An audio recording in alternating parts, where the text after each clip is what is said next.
नमस्कार दोस्तों, मैं एडवोकेट विकास गुप्ता और आज हम डिटेल में जानेंगे अरेस्टेड पर्सन के लीगल राइट्स के बारे में।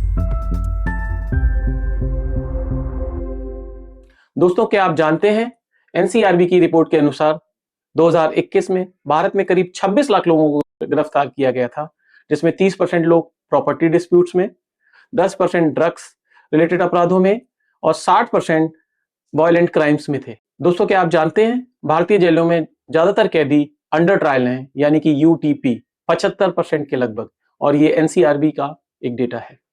दोस्तों, एक बहुत जरूरी बात, अक्सर कोर्ट में या किसी भी क्रिमिनल लॉ के क्षेत्र में दो शब्दों का इस्तेमाल किया जाता है, मुजरिम और मुलजिम। दोस्तों, ये दोनों अलग अलग शब्द हैं। मुजरिम का मतलब होता है कन्विक्ट और मुलजिम का मतलब होता है एक्यूज्ड। ये दोनों शब्द इनोसेंट अंटिल प्रूवन गिल्टी जैसे सिद्धांत पर आधारित हैं। इसका मतलब है कि किसी व्यक्ति को दोषी साबित होने तक निर्दोष माना जाएगा। तो दोस्तों, प्रोटेक्शन अगेंस्ट अरेस्ट के बारे में हम सबसे पहले समझते हैं संविधान यानी हमारे कॉन्स्टिट्यूशन के आर्टिकल 20 के बारे में। आर्टिकल 20 हमको क्या क्या राइट्स देता है, क्या क्या इंपॉर्टेंट राइट्स देता है। Article 20 sub article 1 x post facto law से सुरक्षा देता है। इसका मतलब है अगर आपने कोई काम किया है और उस समय वह कानूनी था, मतलब पास्ट में अगर आपने कुछ किया है और उस समय वो इलीगल नहीं था, तो बाद में कानून बदलने पर भी आप पर नया कानून लागू नहीं होगा। इसको हम उदाहरण से समझते हैं दोस्तों। मान लीजिए आपने 2020 में कुछ ऐसा काम किया जो उस समय वैध यानी लीगल था, और अगर 2024 में सरकार पार्लियामेंट में एक लॉ पास करके उसको इलीगल घोषित कर देती है, तो आपको 2020 के उस काम के लिए सजा नहीं दी जा सकती है। दोस्तों, अगला पार्ट हम समझते हैं double जुपाटी। Article 20 sub article 2 of constitution कहता है कि एक ही अपराध के लिए किसी व्यक्ति को दो बार गिरफ्तार या सजा नहीं दी जा सकती है। इसको हम एग्जाम्पल से समझते हैं दोस्तों। अगर किसी मामले में कोर्ट ने आपको बेकसूर यानी इनोसेंट घोषित कर दिया है, या एक बार मामला चल चुका है और आपको एक अपराध में सजा हो चुकी है, तो दोबारा मुकदमा आप पर नहीं चल सकता। दोस्तों, एक बहुत इंपॉर्टेंट सब आर्टिकल आर्टिकल 20 का है, सब आर्टिकल 3 सेल्फ इंक्रिमिनेशन से सुरक्षा। किसी भी व्यक्ति को खुद के खिलाफ एविडेंस या सबूत देने के लिए मजबूर नहीं किया जा सकता है। यानी पुलिस या कोर्ट आपको अपने खिलाफ कुछ भी सबूत या कोई भी स्टेटमेंट देने के लिए प्रेशराइज नहीं कर सकते हैं। तो आप समझ लीजिए, आपको चुप रहने का राइट टू बी साइलेंट है। आप ऐसा कोई भी बयान देने के लिए बाध्य नहीं है जो आपके खिलाफ इस्तेमाल हो सके। उदाहरण, आपको चुप रहने का अधिकार है। आप ऐसा कोई भी बयान देने के लिए आपको बाध्य नहीं किया जा सकता है जो आपके खिलाफ इस्तेमाल हो। दोस्तों, पुलिस आपसे जबरदस्ती कन्फेशन नहीं ले सकती है। ये आर्टिकल 20 से भी कवर्ड होता है, और सेक्शन 23 ऑफ भारतीय साक्ष्य अधिनियम जो नया अधिनियम है, पहले हमारा इंडियन एविडेंस एक्ट होता था, उसका सेक्शन 25 था, उससे भी ये कवर है। पुलिस के पास दिया गया कोई भी बयान रिकॉर्ड्स में कोर्ट में यूज नहीं हो सकता है। दोस्तों, अब हम समझते हैं अरेस्ट होने पर आपके कॉन्स्टिट्यूशनल राइट क्या क्या है। तो देखिए, आपको जब भी अरेस्ट किया जाता है, आपको रीजन बताया जाना है किस कारण आपको अरेस्ट किया जाना है। आपकी लोकल लैंग्वेज, जो भाषा आप समझते हैं उस भाषा में आपको बताना होगा। जो आपको अरेस्ट कर रहा है, जो पुलिस ऑफिसर है, वो आपको अपनी आईडी कार्ड भी दिखाएगा, बताएगा कि संबंधित थाने से आया है, उसका नाम आइडेंटिफिकेशन ये है। उसको बैच प्रॉपर तरीके से पहनना होगा। आपके रिलेटिव फ्रेंड्स को आपके अरेस्ट की इंफॉर्मेशन देनी होगी। तुरंत आपको अपने वकील से कनेक्ट करने का राइट है, बात करने का राइट है, और ये BNSS के सेक्शन 38 में कवर है। अगर आप वकील अफोर्ड नहीं कर सकते हैं तो फ्री लीगल एड का भी प्रोविजन है, उसका भी राइट है। आपको अपने वकील से प्राइवेट में बात करने का, डिस्कस करने का राइट है। आपको कोर्ट में अपना पक्ष रखने का राइट है। अब हम दोस्तों समझते हैं पुलिस कस्टडी में आपके क्या क्या राइट होते हैं। तो देखिए, अरेस्ट के 24 आवर्स में आपको मजिस्ट्रेट के सामने पेश करने का मैंडेटरी प्रोविजन है। आपके साथ टॉर्चर या थर्ड डिग्री नहीं कर सकते हैं। आपको अपनी बात कहने का अधिकार है, और जबरदस्ती आपका कोई स्टेटमेंट या कोई भी कन्फेशन वो लोग नहीं ले सकते। दोस्तों, मैं फिर रिपीट करना चाहूंगा, एक बहुत इंपॉर्टेंट पॉइंट है। कई बार देखा गया है कि पुलिस जोर जबरदस्ती करके आपका कन्फेशन ले लेती है, आपसे लिखवा लेती है, आपका वीडियो रिकॉर्ड कर लेती है, आपका ऑडियो स्टेटमेंट ले लेती है। तो घबराने की जरूरत नहीं है। पुलिस को दिया गया कोई भी बयान, कोई भी स्टेटमेंट, कोई भी लिखित में आपका प्रूफ आपने पेपर पे लिख के दे दिया है, अपने मेल की फॉर्म में दे दिया है, रिकॉर्ड कर लिया है, कहीं पे भी साइन कर लिया है, वो पुलिस कोर्ट ऑफ लॉ में यूज नहीं कर सकती है। ये भारतीय साक्ष्य अधिनियम सेक्शन 23 के अंतर्गत कवर होता है और पुराना हमारा इंडियन एविडेंस एक्ट का सेक्शन 25 में कवर होता है, तो ये कोर्ट में एडमिसिबल नहीं है। पुलिस बिना वारंट के भी अरेस्ट कर सकती है कॉग्निजेबल ऑफेंसेस में। नॉन कॉग्निजेबल ऑफेंसेस में विदाउट वारंट आपको अरेस्ट नहीं किया जा सकता है। किसी भी टाइप के अरेस्ट में आपको रीजन बताना बहुत जरूरी है। महिला को सिर्फ महिला पुलिस अरेस्ट कर सकती है और लेडीज यानी वुमेन गर्ल्स को शाम 6 बजे से सुबह 6 बजे के बीच में अरेस्ट नहीं किया जा सकता है।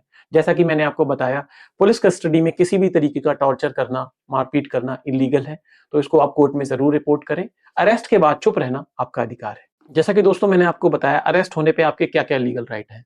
तो आपको लीगल प्रैक्टिशनर वकील से बात करने का राइट है, उसे सलाह मशवरा करने का राइट है।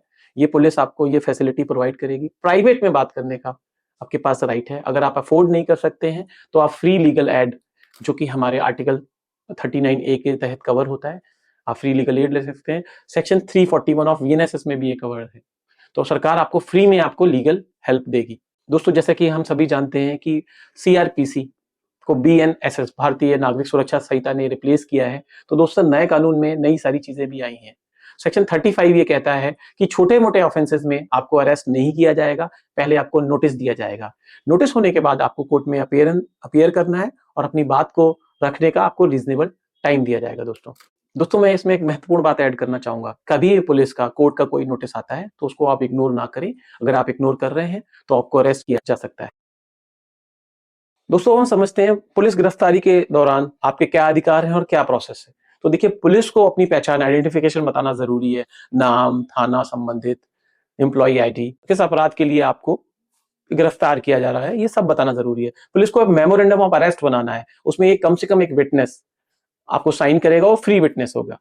मेमोरेंडम पे आपके भी साइन होंगे।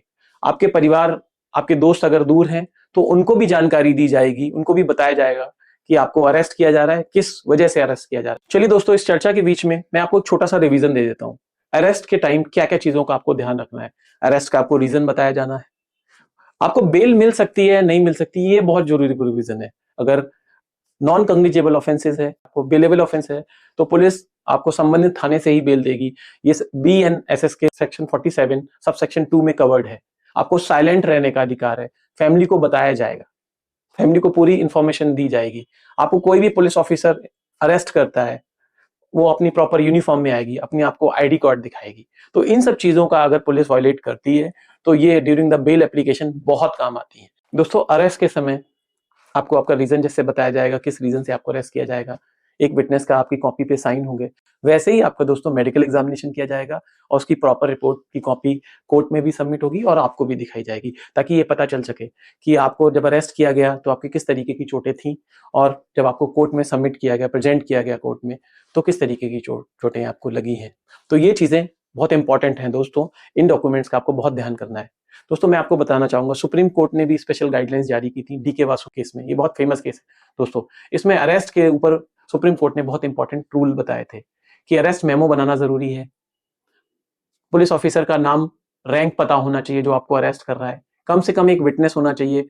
कोशिश हो ये फैमिली मेंबर या रिस्पेक्टेड पास का, फैमिली का, लोकल कम्युनिटी का इंसान हो। ये भी दोस्तों बताना जरूरी है कि ये ऑफेंस बेलेबल है या नॉन बेलेबल है। आपका मेडिकल चेकअप 48 आवर्स में कराना होगा और वो भी ट्रेन डॉक्टर से कराना होगा। ये सारी रिपोर्ट्स की कॉपी अगर आपको नहीं दी जा रही है अरेस्ट के तुरंत बाद, एक लिमिटेड प्रेस्क्राइब टाइम है उसमें नहीं दी जा रही है, तो ये चीजें आपको बेल की एप्लीकेशन लगाने के दौरान बहुत हेल्पफुल कर सकती हैं। और कोर्ट जजेस इसका बहुत ज्यादा संज्ञान लेते हैं, बहुत ज्यादा सीरियसली लेते हैं कि ड्यू प्रोसीजर को फॉलो नहीं किया गया है। दोस्तों फीमेल अगर अरेस्टेड की जा रही है, जैसा कि याद रखिए शाम 6 बजे से सुबह 6 बजे तक उसको अरेस्ट नहीं किया जा सकता है, और दिन में भी अगर अरेस्ट कर रहे हैं तो सिर्फ लेडी पुलिस कांस्टेबल उनको अरेस्ट करेगी। उनकी जो जांच होगी वो लेडी डॉक्टर के द्वारा होगी। तो अपनी प्रीवियस इंजरी को नोट करवाएं, अपनी पूरी चीजों को बताएं और मेडिकल एग्जामिनेशन में दोस्तों सपोर्ट करें। दोस्तों जैसा कि मैंने बताया, महिला अरेस्टी के स्पेशल राइट्स होते हैं, वो सारे राइट्स बीएनएस सेक्शन 43 में कवर्ड हैं, तो उसको ध्यान रखने की जरूरत है। महिला जिसको अरेस्ट किया जा रहा है, हमेशा उसके साथ एक फीमेल कांस्टेबल ही रहेगी। उसकी डिग्निटी का बहुत ज्यादा ध्यान रखा जाएगा। उसको अलग लेडीज लॉकअप में रखा जाएगा और फीमेल गार्ड 24/7 रहेगी।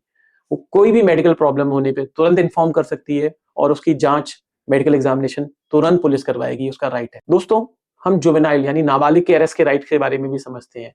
नाबालिग को अरेस्ट करना बहुत ईजी प्रोसेस नहीं है, उसके बहुत स्पेशल राइट्स होते हैं। पेरेंट्स को इन्फॉर्म करना बहुत जरूरी है, जैसा कि मैंने आपको बताया, रीजन तो बताना ही अरेस्ट क्यों किया जा रहा है।